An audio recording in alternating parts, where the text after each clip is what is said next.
beberapa satwa liar lah. Sehingga memang sebuah konservasi itu hutan konservasi bukan melulu ada hutan pohon, tapi sebuah alang-alang hamparan itu menjadi kawasan hutan. Betul. Yang untuk menjadi sebuah ekosistem yang ada satu kesatuan sehingga dia tidak ada keseimbangan. Gitu Pak. Jadi baru paham.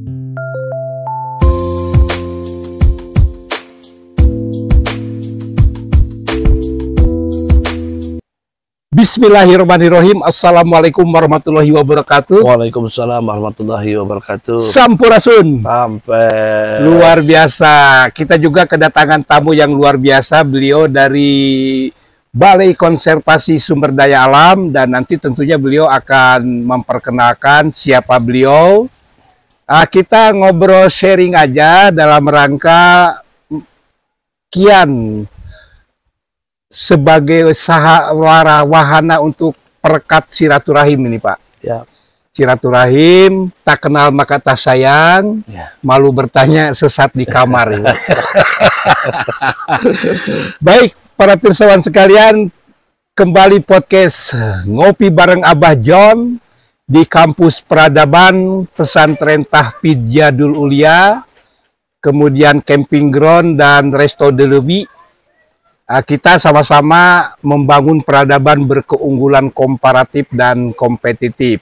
Dan tentunya sebelum beliau nanti memperkenalkan diri, saya ada beberapa hal, Pak. Selain mungkin Bapak sekilas tupoksi Bapak sambil ngobrol santai.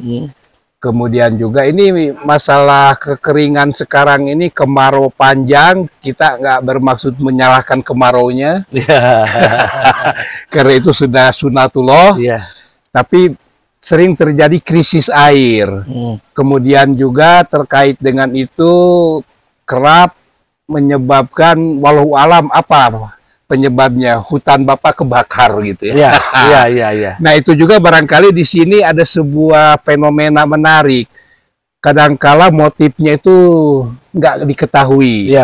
Dan selanjutnya kita ngobrol tanya jawab dengan Rineh gitu, dengan kalau bahasa Belandanya res, kalau bahasa Inggrisnya rest area. Di Garut ini ada potensi hutan yang luar biasa. Saya katakan itu Amazonnya Indonesia, seperti Leuweung Sancang. Apa nggak bisa kita upayakan menjadi situs warisan dunia? Sementara itu aja, silakan perkenalkan dulu. Saya Dodi, Pak. Kebetulan saya di sini udah 4 tahun. 4 tahun di kantor seksi wilayah 5. Ini bagian dari bidang wilayah 3 Ciamis. Kesannya adalah di Balai Besar BKSDA Jawa Barat. Jadi kita ini sebenarnya menangani tentang konservasi.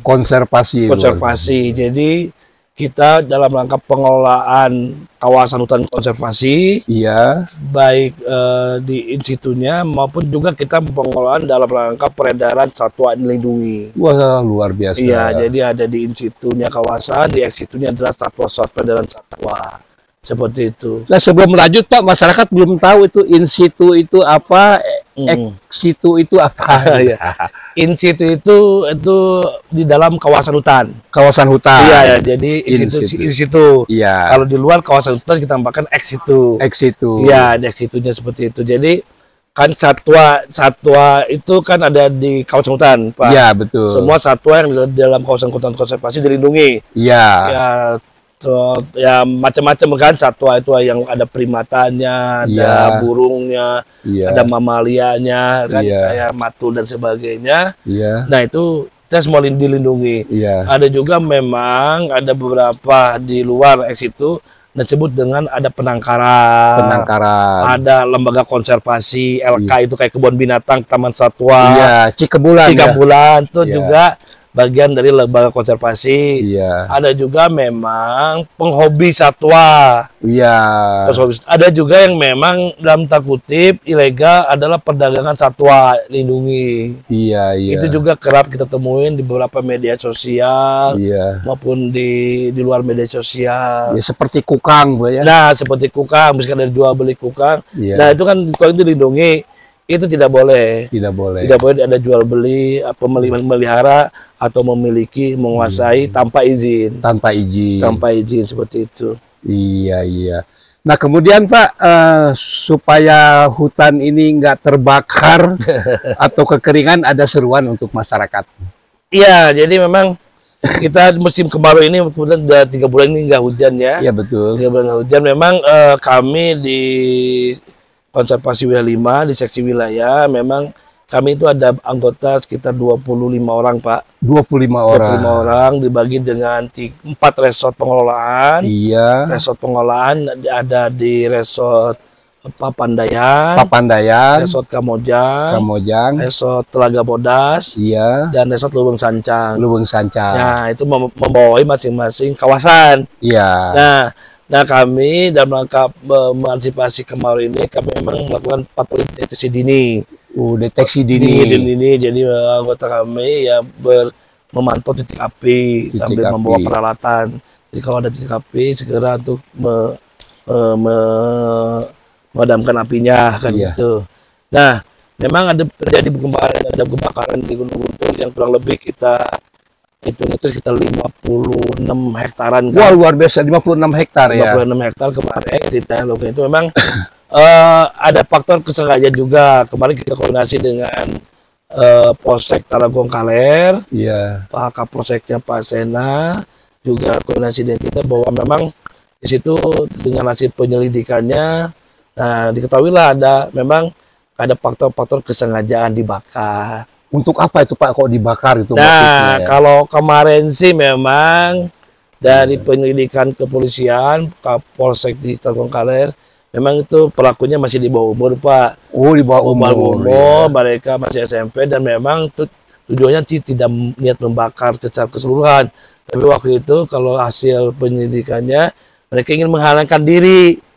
Di sana itu masuk, bakar-bakarlah ranting-ranting di situ. Iya. Karena angin dan sebagainya tidak terkendali, akhirnya meluas. Nah, itu menjadi hasil penyelidikan dari beberapa media sosial di penelusuran dari teman-teman kepolisian, berhasillah menemukan itu.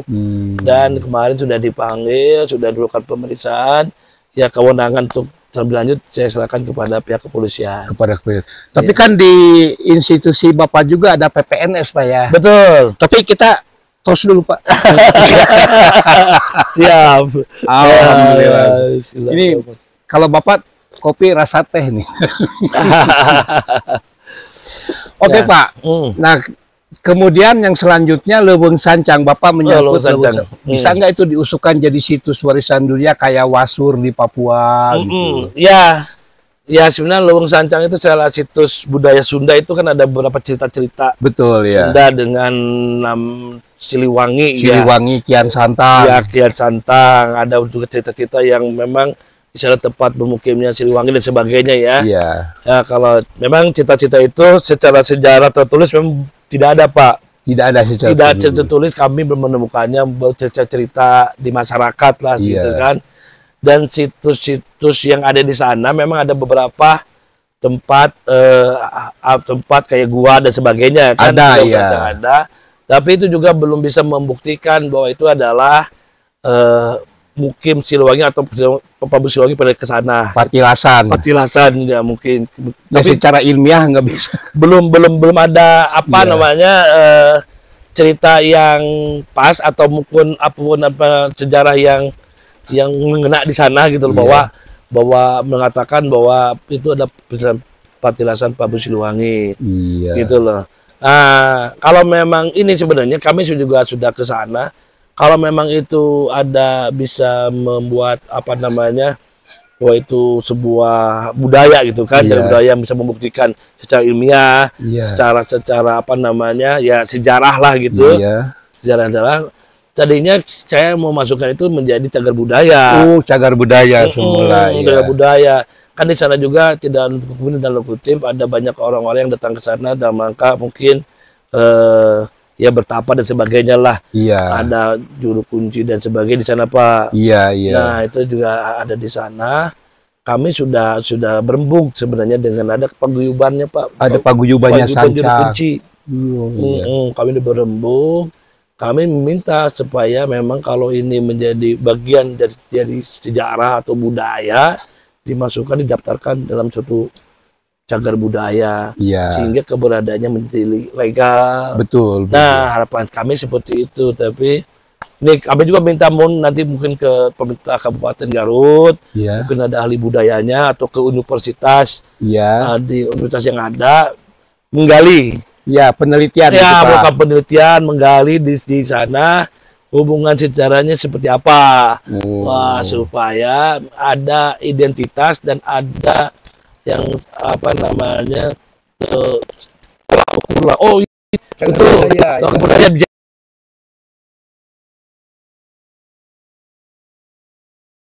Kami bisa mengakomodir itu menjadi mungkin Leuweung Sancang kan sekarang itu cagar alam, Pak. Cagar alam, betul. Tidak bisa melakukan wisata dan sebagainya. Ya, betul. Kan cagar alam terbatas hanya bukan penelitian dan pengetahuan. Iya. Nah, kalau di sana bisa membuktikan, mungkin kita bisa juga menjadi wisata khusus dengan cagar budaya itu. Dengan budaya itu.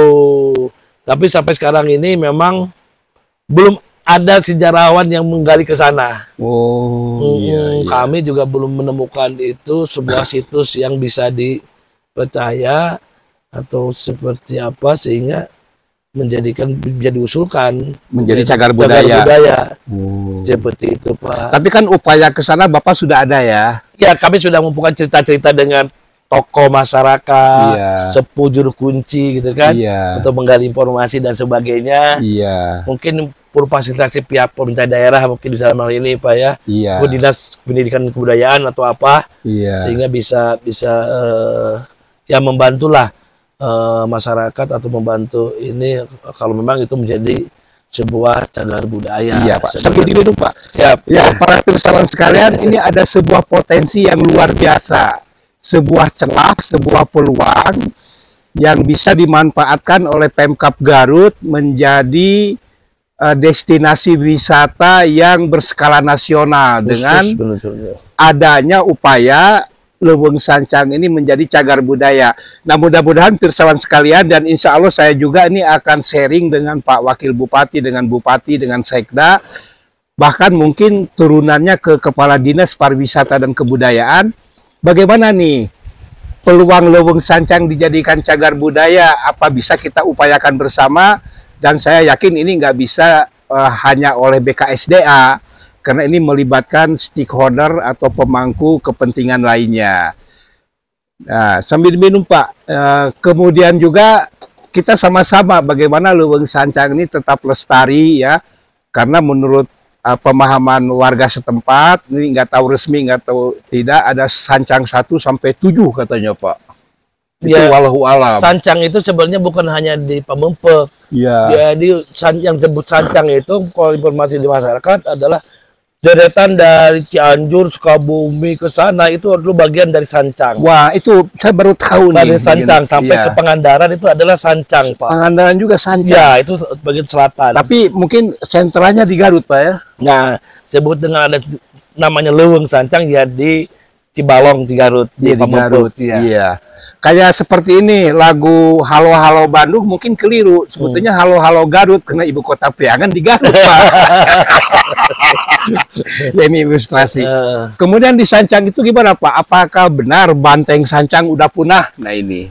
Ya, memang saat ini dalam pengolahan kami memang tidak lagi menemukan banteng di sana. Tapi pernah ada, Pak ya? Dulu ceritanya memang pernah ada di sana menjadi habitat banteng. Iya, habitat banteng. Karena memang mungkin ya itu ada faktor-faktor, bisa jadi perburuan liar.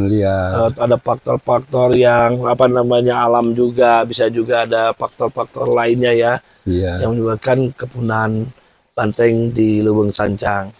Bisa dipastikan kemarin memang kami belum menemukan jejak ataupun kotoran ataupun bekas-bekas banteng di Leuweung Sancang. Ya, selama Bapak 4 tahun juga belum ya? Belum. Kalau matul, ya matul ada. Matul itu apa, Pak? Macan tutul. Oh, macan tutul. Macan tutul. Beruang juga ada pun uwa di sana, Pak ya. Iya, owa Jawa. Owa Jawa. Ya, itu kalau owa Jawa, matul, kami sudah menemukan bekas-bekas tandanya ada di sana. Iya. Nah, sekarang macan tutul ini satwa endemik kita, Pak ya? Satwa endemik atau endemik Garut khususnya. Ya, sehingga mungkin apakah ini kaitannya macan tutul ini bisa dikatakan harimau priangan, bisa Bapak jelaskan nih? Mungkin bisa ya, cuma karakteristik harimau kan berbeda dengan morfologi macan tutul ya. Oh, beda apa ya? Beda secara kulit, secara warna, dan secara alur garis itu beda kan. Dulu memang kita juga ada harimau Jawa sebenarnya. Ada ya. Harimau Jawa, ada harimau Sumatera, harimau Jawa. Nah, itu karena memang sampai sekarang harimau Jawa dianggap punah. Punah ya. Ya, karena ada juga sih ada cerita-cerita ada menemukan di mana dan sebagainya, tapi belum ada bukti yang otentik di sana.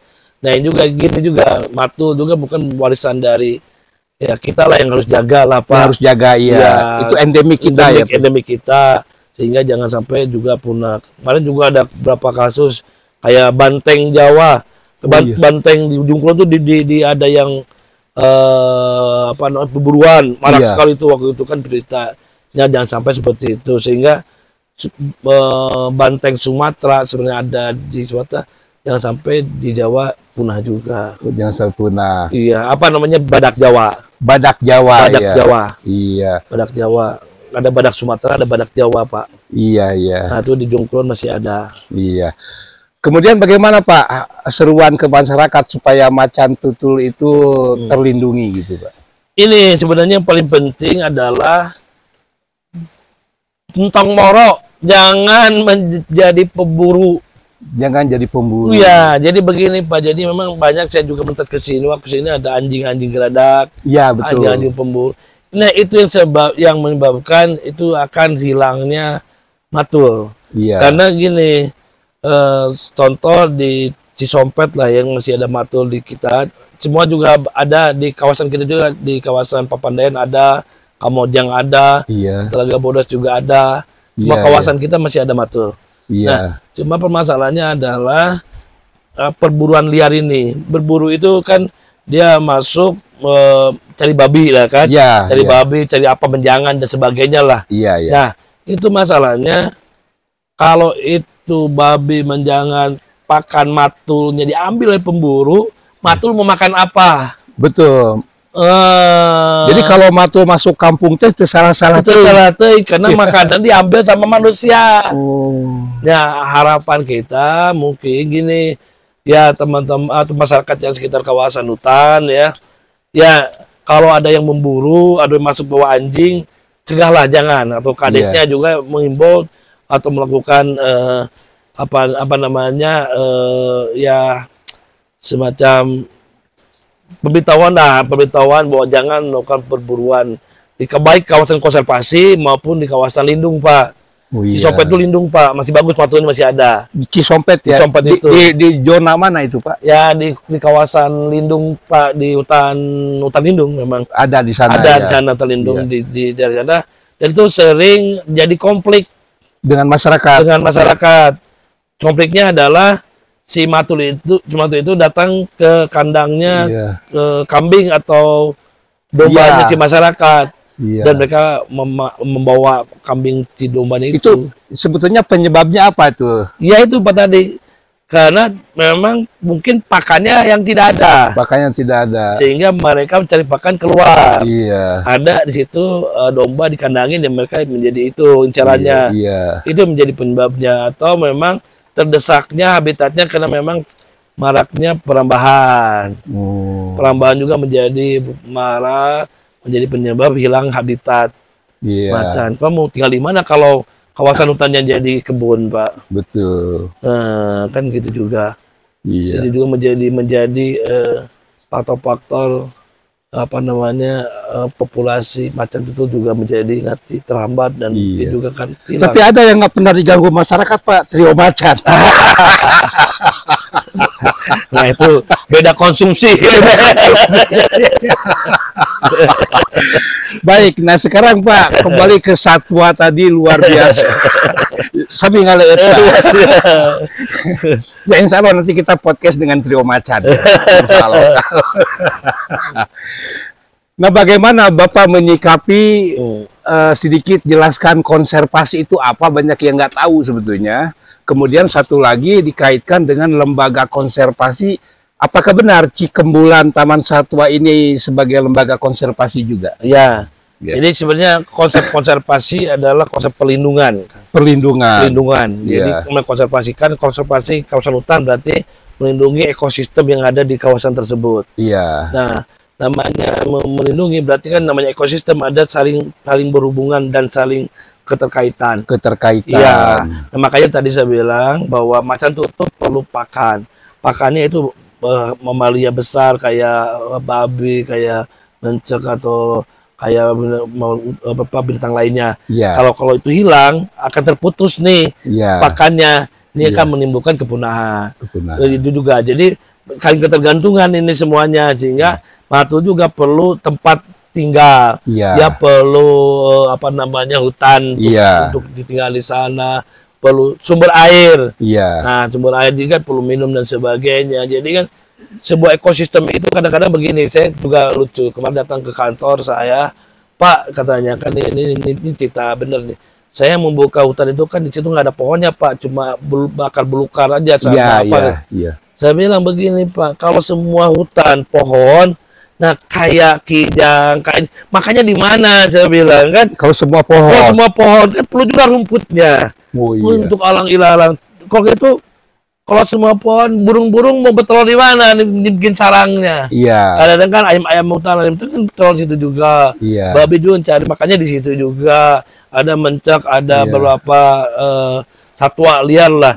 Sehingga memang sebuah konservasi itu hutan konservasi bukan melulu ada hutan pohon, tapi sebuah alang-alang hamparan itu menjadi kawasan hutan yang untuk menjaga sebuah ekosistem yang ada. Satu kesatuan sehingga dia tidak ada keseimbangan, gitu Pak. Jadi, nah baru paham, jadi kan pikiran masyarakat bahwa namanya hutan itu, namanya leuweung itu air tangkalan, tidak semuanya. Jadi kawasan hutan konservasi adalah kawasan yang ditetapkan oleh pemerintah, dalam ini menteri menjadi kawasan hutan, itulah kawasan hutan konservasi, gitu loh Pak. Nah, kaitannya dengan adanya lembaga konservasi Cikembulan. Lembaga konservasi itu adalah gini, lembaga yang ditunjuk oleh pemerintah atau diberikan izin oleh pemerintah menjadi lembaga konservasi. Lembaga konservasi macam-macam Pak. Ada namanya LK umum, ada LK khusus. LK khusus itu ya sebenarnya konservasi terkait tentang misalkan di Lampung itu ada konservasi badak Jawa, badak Sumatera. Ya, LK khusus dia merehabilitasi dan mengembangbiakan badak Sumatera. Tapi nggak profit, dia tidak menjual tiket ke sana gitu kan. Tidak profit. Ada juga lembaga konservasi misalnya PKG, Pusat Konservasi Gajah di Lampung, Waikabas. Itu sebuah lembaga konservasi khusus. Ada lembaga LK umum. LK umum itu adalah diberikan kepada masyarakat untuk menjadi sebuah konservasi dan diberikan izin untuk display. Display saja gitu kan. Jadi ada sebut dengan taman satwa. Ada sebut dengan kebun binatang. Beda apa ya taman satwa dengan kebun binatangnya? Beda luasan saja. Beda luasan. Ada sebut taman safari. Semua bicara hanya beda luasan saja sebenarnya. Jadi mereka sebenarnya itu tidak memiliki satwa tersebut. Itu satwa yang ada di sana adalah satwa titipan dari kami. Titipan milik negara. Milik negara Pak. Jadi kami di sana itu dengan lokasi mereka ada dokter yang merawatnya, kandangnya harus sesuai dengan peraturan berlaku, harus sesuai dengan kenyamanan si satwa tersebut, dari sisi kesehatannya, dari sisi pakannya juga harus sesuai. Nah, kami juga melakukan monitoring, evaluasi dan sebagainya, pembinaan. Nah, dan itu kalau memang ada bagian-bagian yang merehabilitasi Pak. Kami juga sering melakukan kerjasama dengan Cikembulan untuk melepas liaran. Pelepas liaran. Kayak kukang kemarin pelepas liaran. Betul. Dari Cikembulan. Dari masyarakat. Jadi masyarakat kan ada serahan, ada tangkapan ada sitaan. Betul. Nah, kita titipkan ke lembaga konservasi di sana, Cikembulan. dirawat dulu, dipulihkan kesehatannya, terus dipulihkan keliarannya. Nah itu yang paling penting. Dia bisa kalau dilepas ya kan bisa survive di alam itu, bisa cari makan sendiri. Itu penting Pak. Jangan sampai kita lepas liarkan, satwanya tidak bisa cari makan, sama saja bunuh diri. Jadi itu memastikan satwanya dalam keadaan sehat, terus kondisi fisiknya juga lengkap, terus secara keliaran dianggap bahwa satwa ini bisa survive di lapangan. Itu kan yang bisa ngomong itu ada dokter hewan, sehingga kalau memang itu dari rekomendasi dokter demikian, kami lepas liarkan ke kawasan kita. Nah sekarang dengan kita punya Garut ini Taman Satwa Cikembulan, kira-kira yang harus dimanfaatkan maksimal oleh masyarakat apa?